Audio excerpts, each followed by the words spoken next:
Boa noite a todos e a todas. Em nome da Região São Paulo e do Grupo de Trabalho de Mobilidade Urbana, eu agradeço a oportunidade de estar aqui falando um pouco sobre o nosso trabalho.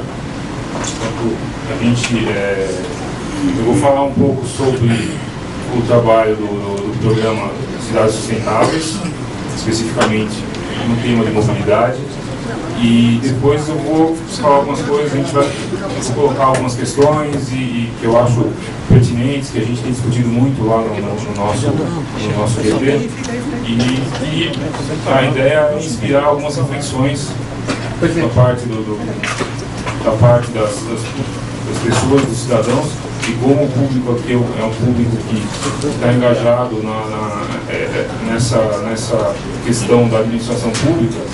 É muito importante que a gente leve em consideração esses pontos, essas reflexões.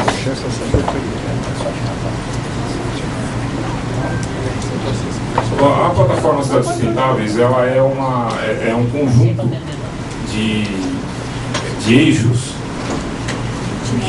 que abrangem pontos que, de uma certa maneira, influenciam a vida das pessoas na cidade. Essa influência é uma influência que tem que ser positiva, é uma preocupação das pessoas que assinam esse programa, o compromisso com o programa Cidades Sustentáveis. A gente pode pensar assim: o que é uma cidade sustentável? É uma cidade que é inclusiva, é uma cidade que por exemplo, ela permite as pessoas se deslocarem, não tem uma mobilidade, permite as pessoas se deslocarem pela cidade com segurança, com um mínimo de conforto. E essa plataforma que está disponibilizada, ela pode ser assinada por qualquer pessoa, qualquer cidadão, seja uma pessoa envolvida com a administração pública, seja um pré-candidato, seja um cidadão comum. O importante é que o foco das pessoas que participam desse programa seja o bem-estar da cidade.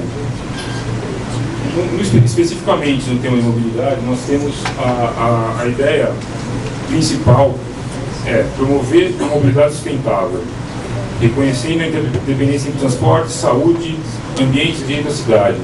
A gente não pode falar de transporte sem pensar na influência na saúde pública, seja a questão da poluição, seja a questão de acidentes que demandam um volume de recursos, sem falar de vidas humanas todos os anos. O último relatório de acidentes da Companhia de Engenharia de Tráfego, quase 1.500 pessoas morreram em acidentes de trânsito na cidade de São Paulo. Mais da metade pedestres e ciclistas. A gente não pode fechar os olhos para essa informação. A gente tem, dentro dessa promoção da mobilidade sustentável, a gente tem a questão da redução da necessidade de transporte individual motorizado, quer dizer, do carro, da moto. E a gente tem que promover os meios de transporte coletivos acessíveis a todos. Tem que mudar o foco da administração pública. A gente tem que ter a preocupação de deixar o carro em casa, deixar a moto em casa e ter uma opção de transporte coletivo. Isso é o que se fala no mundo todo e é o que tem que ser aplicado aqui na cidade de São Paulo. Aumentar a parcela de viagens realizadas em transporte público, a pé ou de bicicleta. Por que a pé ou de bicicleta, além do transporte público? A maior parte dos deslocamentos da cidade de São Paulo é feita a pé. Na região metropolitana de São Paulo, mais de um terço, segundo a pesquisa de índice do metrô, mais de um terço dos deslocamentos são feitos exclusivamente a pé. Então, a gente tem que valorizar quem anda a pé, quem não está. Porque a gente fala de trânsito, realmente você pensa em que está dentro do carro, mas tem muita gente transitando pela cidade que não aparece no telejornal, não aparece na reportagem, não aparece na foto. Aí entra o desenvolvimento da infraestrutura para locomoção de pedestres e pessoas com deficiências. A gente não tem noção no nosso dia a dia da dificuldade que é para pessoas com qualquer tipo de deficiência se locomover pela cidade. O simples ato de descer da guia para atravessar a rua, para algumas pessoas isso impossibilita que ela saia na rua, ela só pode andar no quarteirão da casa dela, porque ela não consegue, ela não tem como atravessar a rua. E também é um número muito grande, só que as pessoas não se preocupam em falar sobre essas pessoas, sobre essas dificuldades. Isso tem que ser levado em conta na elaboração de políticas públicas. Transição para veículos menos poluentes. Nós temos inúmeras tecnologias que precisam ser utilizadas no dia a dia do transporte das cidades. Não basta só falar em carro alto, a gente tem que discutir o uso da bicicleta, a gente tem que discutir as tecnologias de motorização de ônibus. Ao invés do diesel, vamos usar o etanol, vamos usar o ônibus elétrico, vamos usar combustíveis alternativos. Reduzir o impacto dos transportes sobre o ambiente e a saúde pública. Apesar do transporte coletivo ter um impacto, se a gente pensa no que aparece na televisão, sempre aparece o escapamento do ônibus lançando o gás na atmosférica, né, aquela fumaça preta. Mas a maior fonte de poluição é a poluição dos motores dos automóveis. Então a gente, a influência que tem o uso do transporte motorizado na vida das pessoas é muito grande mesmo. Por último, as cidades têm que desenvolver um plano de mobilidade urbana integrado e sustentável. Esses foram estabelecidos já há algum tempo e agora vai entrar em vigência no mês que vem uma lei federal que estabelece que cidades com mais de 20 mil habitantes tenham um plano de mobilidade. O que é o plano de mobilidade? É o planejamento de como a cidade vai fazer com que as pessoas se desloquem, qual é a forma como essa cidade quer que as pessoas transitem no seu território. Mais para frente a gente vai falar um pouquinho sobre isso. Como que tanto o gestor público quanto a população vai acompanhar tudo isso que está incluído nesse programa? Através de indicadores. Os indicadores que são propostos corredores de ônibus. Quantos quilômetros de faixas exclusivas de ônibus existem na cidade? Qual o percentual de faixa exclusiva no total de quilômetros percorridos pelos ônibus? São Paulo, nós temos faixas exclusivas de ônibus em São Paulo? Vocês sabem dizer? Temos. Tem certeza que é exclusiva de ônibus? Não, pois é, deveria ser, mas, exatamente, a Avenida Santo Amaro, Vereador José Diniz, e tantos outros corredores são ocupados por táxi, também, e veículos de socorro, e também por aqueles que não são nada, mas estão ali aproveitando a carona da faixa livre. A gente pensa, mas o táxi também tem direito de circular mais rápido. Pois é uma questão de prioridade. Os taxistas estão trabalhando, mas são milhões de pessoas que se deslocam pelo corredor de ônibus que precisam ter a velocidade de circular rapidamente. Então, a gente tem que levar isso em consideração. O outro indicador, frota de ônibus com acessibilidade para pessoas com deficiência. Mais uma vez, tem que ser levado em conta a necessidade das pessoas que têm dificuldade de locomoção, seja temporária, seja permanente.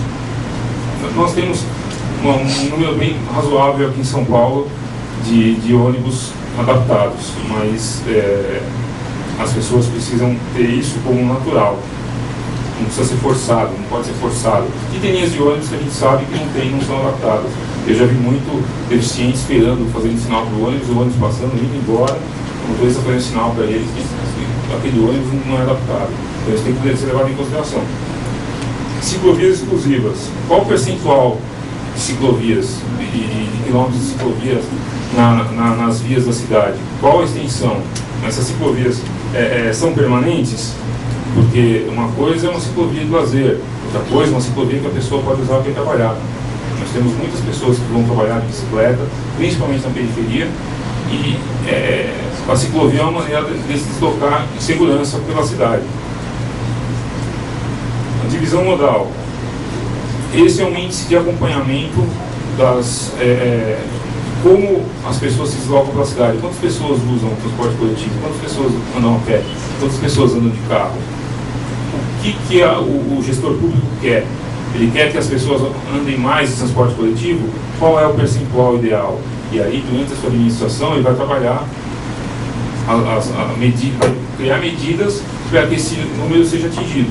E a população vai acompanhar esses indicadores para cobrar isso. É uma ferramenta dos dois lados, para quem administra e para quem elegeu efetivamente o administrador. Mortes no trânsito. Bom, acho que não precisa falar, né? A gente tem um número absurdo de mortes no trânsito e isso precisa ser reduzido. Precisam ser estabelecidas metas e essas metas precisam ser cumpridas. Através desse indicador, também é uma ferramenta para que sejam cobrados os gestores. E o orçamento do município destinado ao transporte público. A gente tem qual é o orçamento para a área de transportes na cidade. Quanto disso efetivamente está sendo investido em transporte público? Porque uma coisa é um orçamento grande que sai recapeamento de vias, construção de viadutos, instalação de semáforo. Outra é a criação de linhas de ônibus que atendam a população, é aumentar a quantidade de corredores de ônibus, a regularização de calçadas, faixas de pedestres. Então, tudo que é estabelecido no orçamento da Secretaria de Transportes tem que ser acompanhado, tem que ser estabelecido um percentual para o transporte coletivo, transporte público, e esse percentual tem que ser acompanhado pelos cidadãos. E eu vou falar rapidamente sobre alguns exemplos de boas práticas. Tem a cidade de Lyon, é uma cidade de aproximadamente 1.700.000 habitantes, que tem um programa de cidade sustentável. Ela tem um sistema de locação de bicicletas, que é gratuito, tem várias estações pela cidade. Além disso, como pode ver nessa foto aqui, isso aqui é uma rua onde só circula o bonde elétrico e a calçada lateral, não circula carro, quer dizer, a prioridade total para o transporte coletivo. Outras cidades, Curitiba é exemplo mundial na circulação de ônibus, já há muitos anos. O mundo inteiro cita Curitiba como exemplo de eficiência na circulação de ônibus em alta velocidade, que o Bus Rapid Transit, essa sigla BRT que está sendo tão falada. Curitiba inspirou muitas outras cidades. A gente vai ver algumas fotos depois que eu trouxe de Medellín, de Bogotá, na Colômbia, e a gente vai conversar um pouquinho em cima disso. Barcelona também estabeleceu um pacto de mobilidade já faz tempo, tem promovido ações efetivas de melhoria no trânsito, na circulação de pessoas. Copenhague também é um exemplo na priorização do transporte não motorizado, de bicicleta. É um exemplo mundial e com mais de 500 km de ciclovias.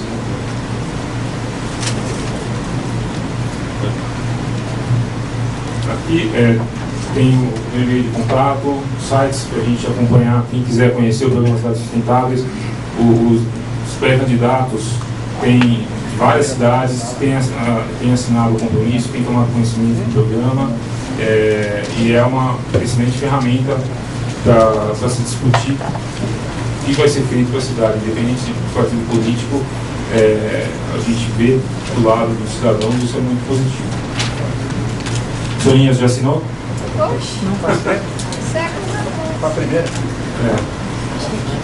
E aí a gente tem algumas sites da sustentável.br, tem as redes sociais, quem quiser consultar. Agora, falando um pouquinho, só dá tempo ainda, Soninha? Encerrando, só colocar algumas fotos para a gente pensar aqui. Isso daqui é a Marginal Tietê, foi ampliada para eliminar os congestionamentos. Hoje tem 10 faixas por sentido, 10 faixas por sentido. Essa foto aqui é de 2011, tá? Depois da sinalização, da entrega das obras. Quer dizer, tem uma coisa que meu colega pode falar muito melhor do que eu, que é a demanda induzida, que o trânsito, quanto mais espaço você abre para os automóveis, mais automóveis vão circular naquele espaço e vai congestionar cada vez mais. A outra foto é da Radial Leste. Tem duas faixas aqui que estão na contramão, né? São duas faixas de trânsito. Inicialmente eram para carros com mais de 2 passageiros. Era uma faixa, ficou congestionada, abriu outra faixa, ficou congestionada. E se ocupa a Radial Leste toda, vai estar congestionada. Tá? Aqui, foto de Bogotá. Um exemplo do Transmilênio. Sistema de ônibus de alta capacidade, circulando numa rua que só circulou ônibus e pedestre. Isso para a gente ver que tem exemplos próximos da gente que podem inspirar muitas ações. Aí também o Transmilênio. Olha as duas faixas da Radial Leste que poderiam ser duas faixas de ônibus. Tem ônibus expressos, tem ônibus que vão parando de ponto em ponto. Agora, esse sistema pode chegar a transportar 40 mil passageiros por hora por sentido. Então, é muita gente, é quase a capacidade do metrô. É maior do que... É abaixo do metrô, mas isso na Radial Leste ia aliviar muito o trânsito e aliviar muito a lotação da linha vermelha. E aí também, de Bogotá, programa de ciclovias, muitas pessoas circulam de bicicleta, vão para o seu trabalho, vão para a escola, enfim, circulam pela cidade de uma maneira tranquila, através dessas ciclovias. E aí, por último, essa foto foi feita em Münster, uma cidade da Alemanha, representando, são 72, essa foto é um clássico, não sei se de repente o Ricardo trouxe também a apresentação, é um clássico. São 72 pessoas, 72 automóveis. A primeira foto. A segunda, são as mesmas 72 pessoas no ônibus. Olha a rua como ficou. E as 72 pessoas de bicicleta. Então, a primeira foto acho que é comum para todo mundo que passa por São Paulo, que vive em São Paulo. As outras, pelo menos eu pessoalmente, vejo como ideal. É um ideal a ser perseguido. Obrigado.